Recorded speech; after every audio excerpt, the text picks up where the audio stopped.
올라오시죠.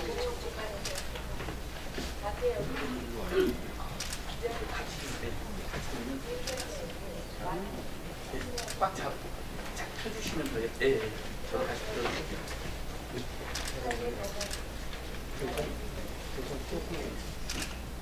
네, 저희 가계통신비 부담 완화를 위해서 오늘 여러 시민사회단체들과 그리고 과방위 노웅래 위원장님 이렇게 자리에 모였습니다. 저희 오늘 기자회견 시작하기에 앞서서 간단하게 참석하신 분들 소개부터 드리고 시작하도록 하겠습니다. 일단 국회 과학기술정보방송통신위원회 위원장이시고 더불어민주당 국회의원이신 노웅래 의원님 자리하셨습니다. 한국소비자연맹의 정지현 사무총장님과 유선엽 총장님 해주셨습니다. 그리고 소비자 시민 모임의 이수연 실장님 그리고 김윤희 부장님도 자리에 함께 해주셨습니다. 그리고 민생경제연구소 소장이시고 참여대 민생연구부 실행위원이기도 하신 안진걸 사장님 자리해 주셨습니다. 안녕하세요. 네, 그리고 저는 참여대 민생연구부 김주호 팀장입니다. 저희 오늘 기자회견 취지와 11월 국감 총평에 대해서 간단히 노웅래 위원장님께서 발언 시작해 주시도록 하겠습니다.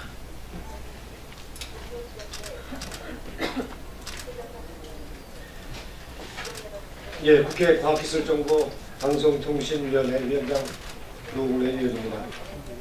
지난 월요일 날 20일간의 우리 가방위 국정감사가 끝났습니다. 올해 역시 매년 되풀이되어 값비싼 통신비 문제를 둘러싼 여야 의원님들의 질책과 함께 다양한 정책 제안들이 이어졌습니다. 통신사업은 아무나 하는 사업이 아닙니다.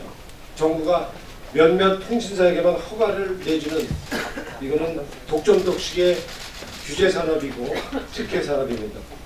그렇게 통신사들은 공적 책임을 지고 있습니다. 최소한의 사회적인 책임을 다해야 하고 국민의 가계통신비 부담을 덜어주기 위한 노력에 마땅히 두 팔을 걷어붙여야 할 것입니다. 통신비 절감은 문재인 정부의 대표적인 국정 과제이고 절박한 민생 문제입니다. 가계비 부담을 줄이기 위한 보편요금제와 완전자급제는 실천돼야 합니다. 통신사들이 최근 잇따르는 저가요금제 출시는 지속적인 통신비 인하를 담보할 수 없습니다. 통신사들은 지난 20년 이상 정부 당국의 판단하에서 사실상 점유율 단합과 고가요금제만을 유지하면서 연간 조단위의 막대한 이익을 챙겨왔습니다. 매년 통신비 인하 문제를 국회에서 촉구해왔지만 국내 통신사들은 눈치 보기식으로 일관하거나 담당 부처는 마치 통신사를 편들기나 하는 것처럼 해서 눈총을 받아왔습니다. 이에 과학기술정보통신부는 통신사 대변자라는 비난에서 조속히 벗어나서 이제는 보편요금제 등 통신비 절감을 위한 구체적인 노력을 결과를 내야 할 것입니다. 오늘 기자회견은 이번 과방위 국정감사에서 제기된 보편요금제와 완전자급제 도입 논의 등을 비롯한 통신비 인하를 위한 여러 가지 제안 등을 종합해서 시민사회단체와 함께 대안을 제시하는 자리입니다. 가계통신비 부담을 낮추기 위한 노력에 민생경제연구소와 소비자시민모임, 한국소비자연맹, 참여연대 민생희망본부에서 함께 해주셨습니다. 오늘은 단순하게 통신비 인하를 촉구하는 선에서 더 나아가 구체적인 8가지 입법정책 과제를 제안하고 있다는 점에서 기대가 크고 의미가 있다고 하겠습니다. 과방위원장으로서 국민 여러분이 통신비 부담을 덜기 위해 앞장서겠습니다. 고맙습니다.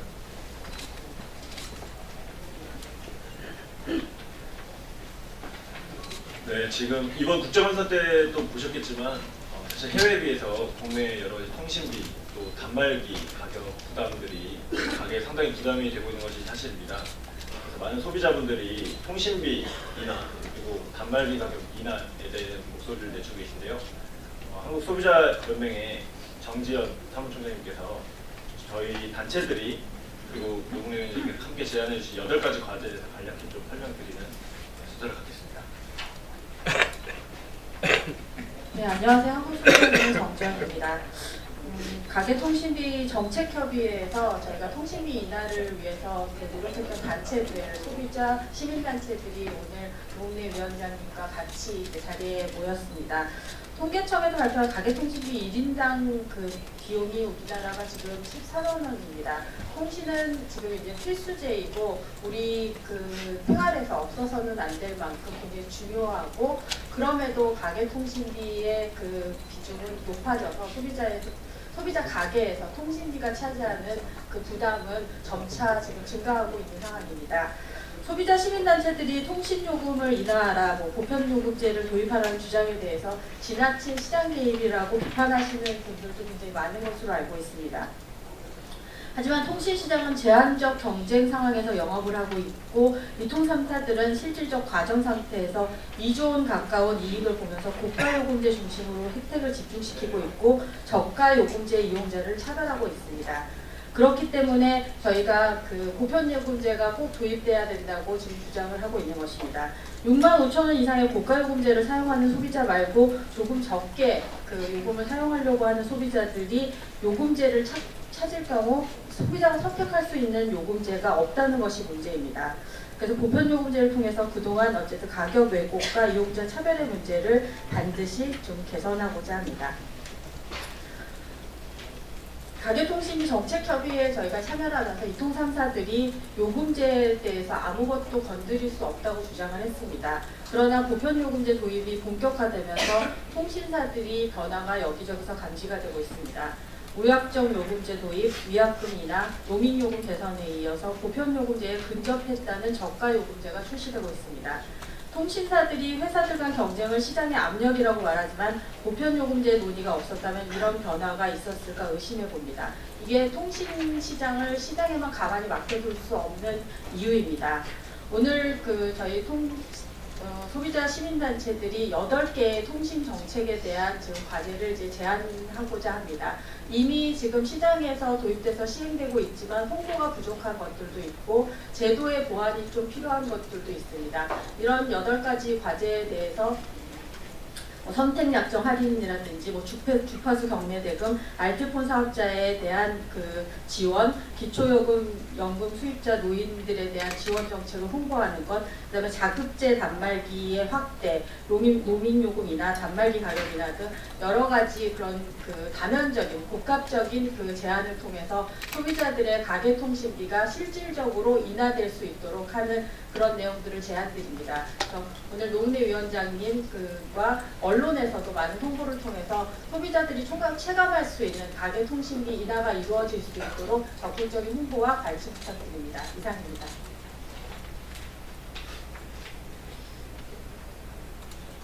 네, 저희 참여연대뿐만 아니고 저희 민생경제연구소 같은 경우에는 또 단말기 통신비 통신비 인하를 위해서도 열심히 또 활동을 했지만 단말기 제조사들의 여러 가지 풍미 이런 것들을 일으키기 위해서 여러 가지 민사소송이라든지 이런 것들을 진행을 하고 있습니다. 그리고 또 이런 노력들이 계속 이어져야 될 것 같은데요. 이런 내용하고 저희 8가지 과제 보충 설명을 또 민생경제연구소 안진걸 부사님께서 해주시도록 하겠습니다.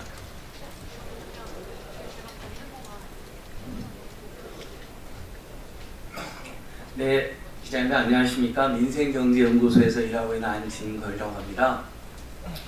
오늘 귀한 말씀 이렇게 할 수 있는 기회를 만들어 주신 노웅래 위원장님, 그리고 늘 우리 소비자들 국민들의 교육비, 주거비, 의료비, 통신비, 교통비 문제에 대한 걱정으로 열심히 활동하고 계시는 소비자 시민모임과 소비자연맹, 또 참여연대 민생희망본부랑 함께 기자회견을 하게 돼서 너무 고맙고 또 감사합니다. 기자님들께서도 아시다시피 지금 우리 국민들께서는 정부가 바뀌고 많은 정책이 좋은 정책도 나오고 있지만 여전히 저소득과 그 다음에 교육비, 주거비, 의료비, 통신비, 교통비, 이자 비용에 대한 걱정으로 굉장히 불안한 삶을 살고 계십니다. 2017년 통계청 통계에서도 통신비는 가계지출에서 5.5%를 차지하고 있고 1인 가구까지 포함하면 14만 원대이고, 하지만 2인 가구, 자료 나누는 2인 가구 때는 16만 원대. 사실 여기 계신 기자님들 이런데 우리 식구들이 보통 3명, 4명 모여 살기 때문에 체감했을 때 통신비는 많이 나오는 게 3, 40만 원도 나온다 해서 굉장한 부담으로 작용하고 있는 게 사실입니다.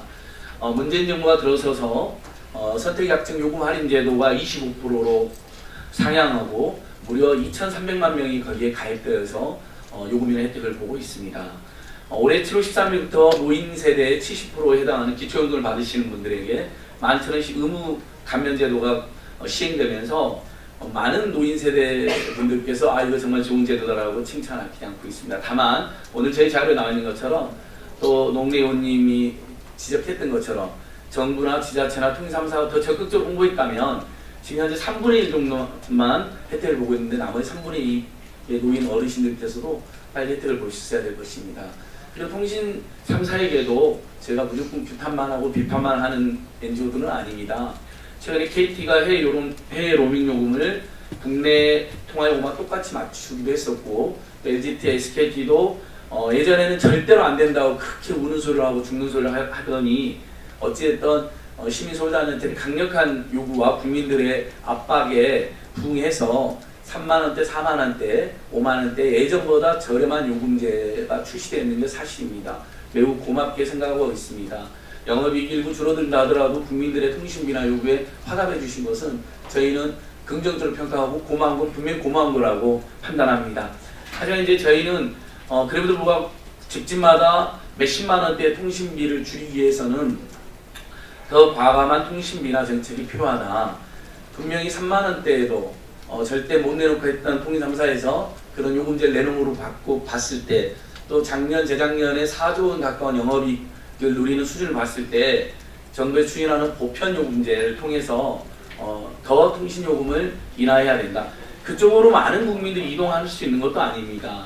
1기가에서 2기가 정도가 보장되는 2만 원대 요금제하고 예를 들면 음성이나 문자가 무제한에 가깝고 3만 원대 요금제하고 국민들이 결국은 통신사무소가 제시하고 있는 3만 원대 요금제하고 선택해서 가입할 수 있는 그래서 그 국민들의 선택지가 더 높아지고 2만 원 보편 요금제와 1기가 정도의 1기가 내지 2기가의 데이터가 그 요금제가 더 유리한 분들이 이동할 수 있는 선택지가 하나 늘어나는 게 불가합니다. 그것으로 모든 통신비가 인하되는 것은 아니죠. 다만 우리 국민 입장에서는 더 저렴한 요금제가 나옴으로써 그를 통해서 가계 통신비를 줄일 수 있는 가능성이 높아진다는 면에서 또 얼마 전에 대법원에서 통신요금은 공공성이 매우 커서 또 가계에 끼치는 영향도 매우 커서 그 원가를 공개라는 판결이 나와 있을 정도로 그 서비스의 공공성과 가계에 끼치는 영향이 보수의 대법원마저도 인정됐다 하겠습니다. 그런 면에서 정부가 최소한 시장지배적 사업자에게 보편적이고 저렴한 통신요금을 이렇게 유도하는 정책은 꼭 필요하겠습니다. 그래서 최근에 통신사무소가 저렴한 요금제를 내놨다 해서 보편요금제 의미와 가능성, 긍정성이 사라진 건 결코 아니고 오히려 더 출시돼야 될 상황이라고 보고 있습니다. 지금 우리 국민들 입장에서는 통신요금뿐만 아니라 그다음에 단말기가 너무 비싸게 나온 거에 대한 어느정도 매우 높습니다. 최근에 출시된 최고가 단말기들은 뭐 150만 안팎까지 하는 것으로 지금 확인되고 있는데요. 단말기 가격이 제조사가 통신사무소에게 대량으로 판매를 하고 그것이 결국 판매된 대리점 유통되는 과정에서 저희는 일정하게 거품이 끼었다고 판단합니다. 공정거래원에서도 공급가에서 출고가로 하는 과정에서 제조사의 뻥튀기, 통신사무소의 뻥튀기를 지적하고 그에게 과징금을 물은 바 있고 그거에 대해서는 저희가 지금 소비자들과 함께 민사소송도 진행하고 있는 상황입니다. 이런 경우에 통신 제조사들 단말기 요금을 낮추기 위한 노력이 필요한데 공정거래원의 적극적인 백화점이나 다만이나 폭리에 대한 조사뿐만 아니라 제조사들의 자발적인 노력도 필요하고 그다음에 지금은 지원금이 통합공시되었지만 저희들이 오늘 주창하는 것처럼 분리공시하게 되면 제조사가 낸 지원금이 어느 정도인지 확인됨으로써 추가로 단말기 가격이 인하될 여력이 되는 생긴다고 보고 있습니다.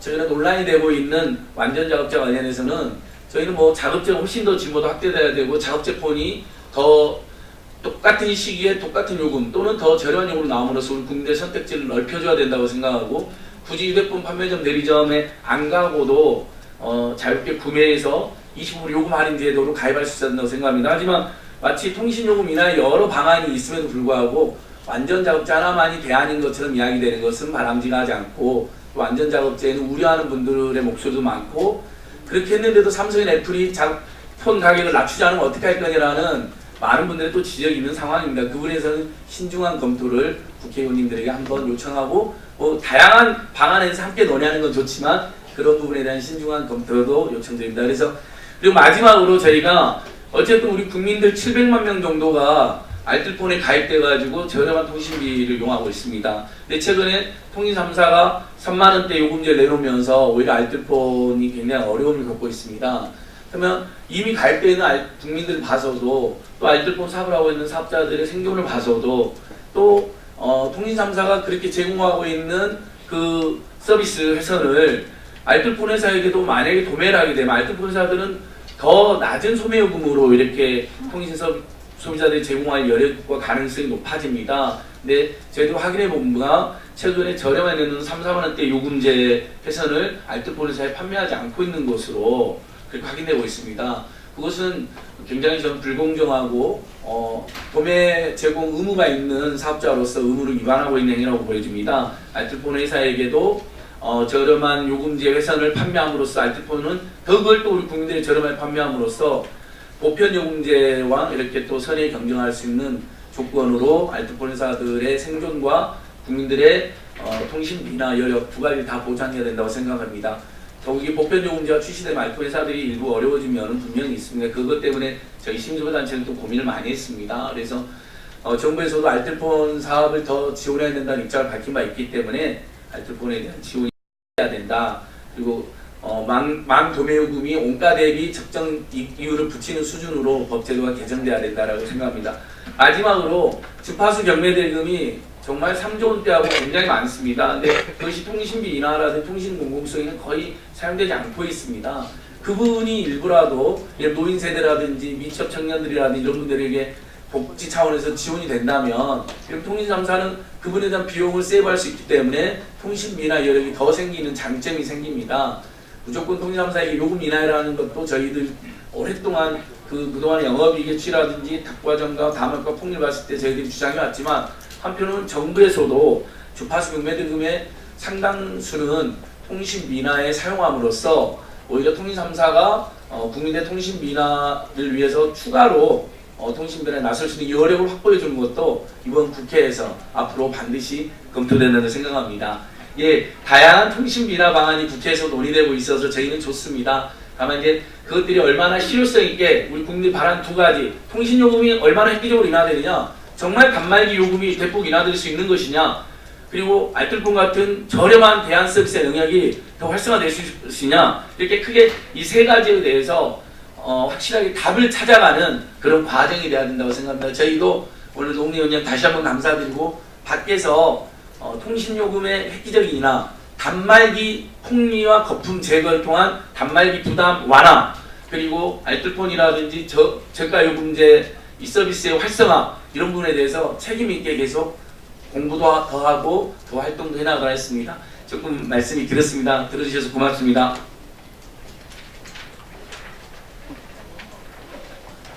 네, 여기 계신 기자님들 기억하시겠지만 3G 요금에서 LTE 요금으로 넘어가면서 상당히 많은 요금제 상승이 있었습니다. 아마 내년에 지금 5G 요금제가 상용화될 것으로 예상되고 있는데 아마 LTE에서 5G 넘어가면서도 상당히 많은 요금 상승이 있을 거라고 저희는 보고 있습니다.